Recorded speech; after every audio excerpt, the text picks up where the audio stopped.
Matius pasal 14. Yohanes Pembaptis dibunuh Herodes. Ayat 1, pada masa itu Herodes, raja seperempat negeri itu, mendengar kabar tentang Yesus. Lalu ia berkata kepada hamba-hambanya, "Inilah Yohanes Pembaptis, ia sudah bangkit dari antara orang mati, dan itu sebabnya perbuatan-perbuatan kuasa itu bekerja di dalamnya." Sebab Herodes telah menangkap Yohanes, lalu mengikatnya dan memenjarakannya oleh sebab Herodias, istri Filipus saudaranya itu. Karena Yohanes telah berkata kepadanya, "Haramlah bagimu mengambil dia." Ketika Herodes ingin membunuhnya, ia takut akan orang banyak, sebab mereka menganggap Yohanes sebagai seorang nabi. Namun pada waktu peringatan hari ulang tahun Herodes, putri Herodias menari di tengah-tengah mereka, dan menyukakan Herodes. Sehingga Herodes berjanji dengan sumpah, untuk memberi kepadanya apa saja yang dimintanya. Dan setelah diajari oleh ibunya, berkatalah ia, "Berikanlah kepada saya kepala Yohanes Pembaptis di sini, di dalam sebuah baki." Maka raja itu sedih, tetapi karena sumpahnya, dan karena mereka yang duduk makan besertanya, diperintahkannya juga untuk memberikannya. Maka ia menyuruh memancung kepala Yohanes di dalam penjara.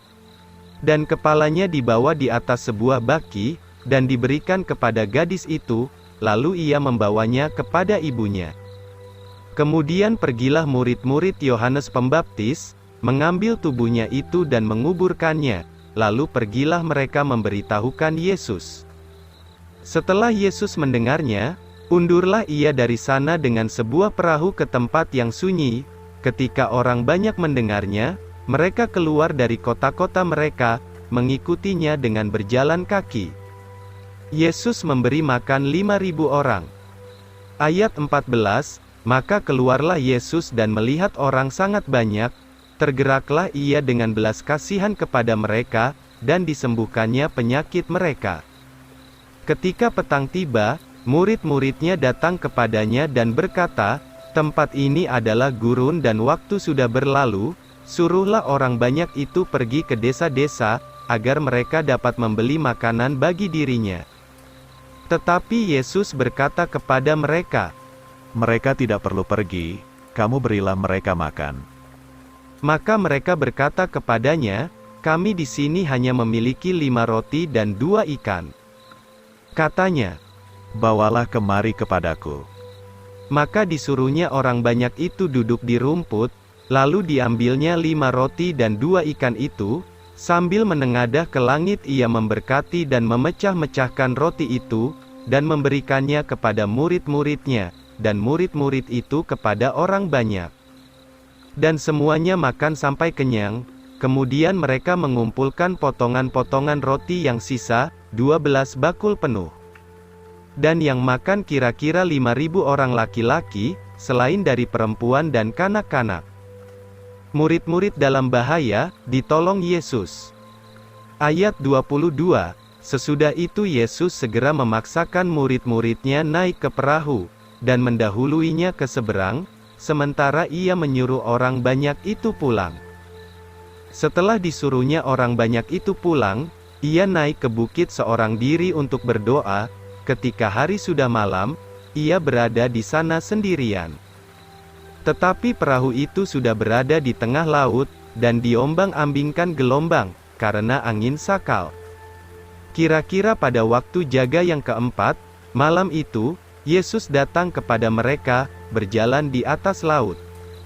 Ketika murid-murid melihatnya berjalan di atas air laut, mereka terkejut dan berseru, "Itu hantu!"